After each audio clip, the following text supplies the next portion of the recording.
ஏன் நமக்கு கனவுகள் சம்மதம் இல்லாமல் லாஜிக்கே இல்லாமல் ஒரு கனவாக வருது அப்படின்னு தெரியுமா? நம்ம சைக்காலஜி சம்மந்தப்பட்ட தகவல்களை தெரிஞ்சுக்கணும்னா மறக்காமல் நம்ம பேஜை ஃபாலோ பண்ணிக்கோங்க. இதற்கான காரணம் என்ன அப்படின்னு பார்த்தீங்கன்னா, நம்ம ஆழ்ந்த உறக்கத்தில் இருக்கும் பொழுது ரெம் ஸ்லீப் அப்படின்னு சொல்லுவோம். அதாவது கண்கள் தொடர்ந்து அசைவில் இருந்துட்டு இருக்கும் அந்த உறக்கத்தின் போது.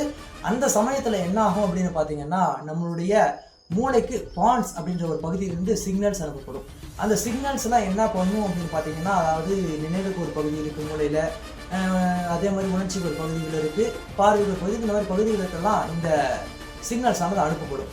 ஆனால் ஒரு பகுதிக்கு மட்டும் அனுப்பப்படாது. அதுதான் ப்ரீ ஃப்ரான்டல் கார்டெக்ஸ் அப்படின்னு சொல்லுவோம்.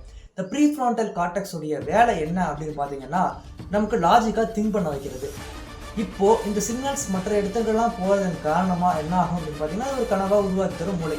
ஆனால் ப்ரீ ஃப்ரான்டல் கார்டெக்ஸ் மட்டும் போகாத ஒரு காரணத்துக்காக என்ன ஆகும்னா, அந்த கனவுகளானது ஒரு சம்மதம் இல்லாமல் ஒரு இர்ரிலவெண்ட்டான கனவாகவும் நமக்கு வந்து சேரும். நன்றி.